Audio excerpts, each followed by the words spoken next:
नमस्कार, मैं हूं प्रेम प्रताप सिंह। आप देख रहे हैं अमर उजाला। आज हम चंपावत जिले के पनबसा से लगभग 3 किलोमीटर दूर नेपाल सीमा के गांव में खड़ा हूं।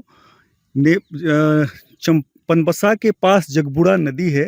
जगबुड़ा नदी से NH 109D का काम चल रहा है। इसे एशियन हाईवे 2 का भी नाम दिया जा रहा है और ये सीधे नेपाल को कनेक्ट करेगी, जहां नेपाल के नदी पे लगभग 4 किलोमीटर लंबा पुल बना है और वहां से ये एशियन हाईवे कनेक्ट होगा।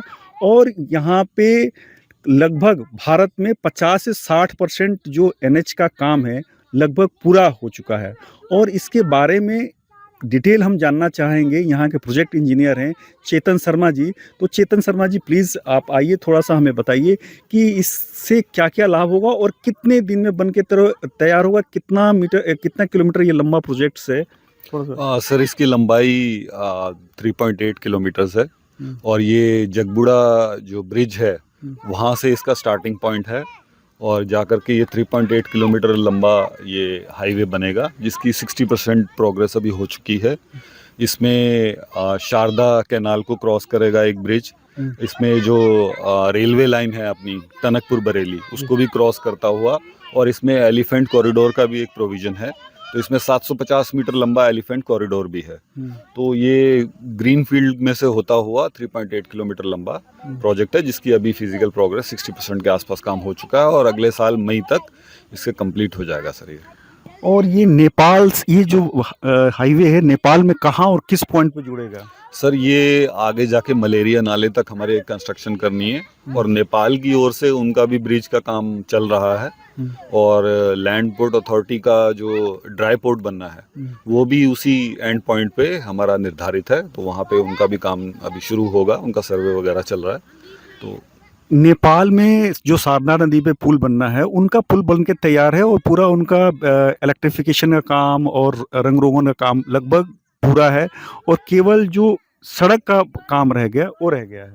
हाँ जी, तो हमारा जो अभी NHAI का स्कोप है वो हमारा मलेरिया नाले तक 3.8 किलोमीटर तक जो हमारा बॉर्डर है, इंटरनेशनल बॉर्डर तक है। तो वहाँ तक हम अपना काम उसको ख़त्म कर देंगे अगले साल तक। ठीक है। तो मैं थोड़ा सा यहाँ पे जो स्थानीय पनबसा के जर्नलिस्ट हैं विनोद काला जी, इनसे थोड़ा सा समझना चाहेंगे कि किस तरह से यहाँ पे व्यापारिक गतिविधियाँ बढ़ जाएंगी। और काला जी, थोड़ा सा आप आइएगा, बताइए किस तरह से व्यापारिक नेपाल और भारत के बीच में व्यावसायिक, आर्थिक या सामाजिक गतिविधि किस तरह से उसका लाभ होगा दोनों देशों के। सर, ये एक कंचनपुर जिला बहुत बड़ा जिला है नेपाल का कंचनपुर जिला बहुत बड़ा जिला है और जहाँ से सुदूर पश्चिमांचल नेपाल का पूरा, उसके लिए जो हमारा पुराना नेपाल का पुराना पोर्ट है वो बहुत दूर पड़ता है। बनबसा में नेपाल में बनने वाला लैंड पोर्ट, जिसे सूखा बंदरगाह वो लोग बता रहे हैं, उससे भारत और नेपाल के बीच में व्यापारिक संबंध बहुत अधिक बढ़ने की संभावना है। नेपाल के व्यापारी सीधे भारत के उत्पादन क्षेत्रों से सामान यहाँ से ले जा सकेंगे, जिसकी दृष्टि से इस लैंड पोर्ट की अहमियत काफ़ी बढ़ जाएगी। ऐसा बताया जा रहा है कि जो रुद्रपुर में एक इंडस्ट्रियल कॉरिडोर बन रहा है किच्छा में, वहाँ किच्छा में बनने से बहुत बड़े पैमाने पे प्रोडक्शन होगा और किच्छा जो है रुद्रपुर ज़िले का एक हिस्सा है और बहुत पास में लगता हुआ है, लगभग 50 से 60 किलोमीटर की दूरी है यहाँ पे। और इससे मुझे लगता है कि जो प्रोडक्शन होगा उसको नेपाल पहुँचाने में आसानी होगी और जो माल जो है और नेपाल के लोगों को भी इससे फ़ायदा होगा, क्योंकि आसानी से उनके यहाँ जो भारत के उत्पाद है, ख़ास तौर पे मोटर व्हीकल्स है, गाड़ियाँ हैं, दोपहिया वाहन है, चौपहिया वाहन है, वो सब आसानी से पहुंच सकता है। इसके अलावा और भी जो इलेक्ट्रिकल उत्पाद है, एग्रीकल्चर उत्पाद है या राशन के सहित है, सारे सामान को इस के जरिए, इस एशियन हाईवे 2 के जरिए नेपाल में पहुंचाने में आसानी होगी और नेपाल से हमारे रिश्ते और मजबूत होंगे। क्या आप इस पे कहना चाहेंगे? सर, बिल्कुल सही कहा आपने। दोनों देशों के बीच में टूरिज़्म भी बढ़ेगा और व्यापारिक गतिविधियां बहुत अधिक बढ़ जाएंगी। नेपाल क्योंकि आदिकाल से कहा जाता है कि हिंदू राष्ट्र है और नेपाली नागरिकों में भारत में स्थित चार धाम आदि में बड़ी आस्था है, तो पिलग्रिमेज बहुत अधिक बढ़ेगा। तो उनका भी आना जाना लगा रहेगा। उनका आना जाना लगा रहेगा। और क्योंकि 1928 का बना शारदा बैराज लगभग 96 वर्ष पूरे कर चुका है और भारी वाहनों के आवागमन के लिए उचित नहीं है। और जितना भी इनका नेपाल में जो पोर्ट में सामान आता है, ये बड़े बड़े वाहनों से जब जाना शुरू होगा तो उसकी दृष्टि से ये ड्राई पोर्ट खास अहमियत रखता है। और जैसा आपने कहा कि ये रुद्रपुर और इसके आसपास जो पूरा एक इंडस्ट्रियल हब बन चुका है, वहाँ उत्पादित जो भी सामग्री है, इवन बिस्कुट तक यहाँ से नेपाल को जाते हैं। तो ये सबसे महत्वपूर्ण बात ये है कि जो आज़ादी के बाद से लेकर आज तक अभी तक यहाँ सीधे मोटर मार्ग से कोई पुल नहीं था जिसके जरिए हम भारत और नेपाल के बीच का आवागमन हो। एक केवल छोटा सा मात्र बैराज था जिसकी चौड़ाई जो थी बैराज की सिर्फ 12 फीट थी ना। जी हाँ, तो 12 फीट चौड़ाई से आते और जाते थे।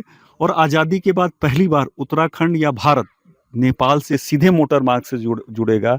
ये बहुत इम्पोर्टेंट बात है जिससे आने वाले समय में एक मील का पत्थर साबित होगा।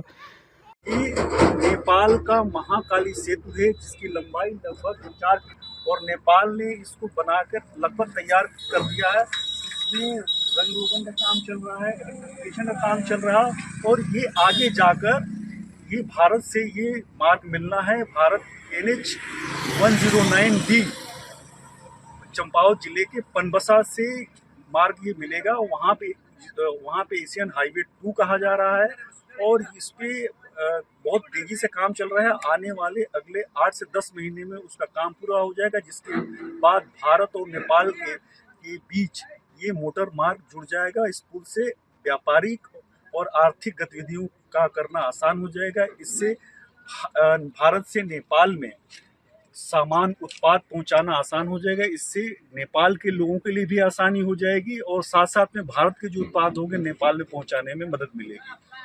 ये एशियन हाईवे जो 2 बन रहा है और ये इसको NH 109D है, ये उसके बीच ये एलिफेंट कॉरिडोर इसको कहते हैं। और एलिफेंट कॉरिडोर के लिए ये 750 मीटर की दूरी में है जिससे हाथियों का आवागमन हो सके नेपाल से भारत और भारत के बीच में। ये जो राजाजी नेशनल पार्क से हाथी चलते हैं कॉर्बेट होते हुए, वो नेपाल की ओर ये इधर जाते हैं और फिर नेपाल से जो हाथी चलते हैं वो सीधे राजाजी तक जाते हैं। और ये सदियों से ऐसा चलता आ रहा है।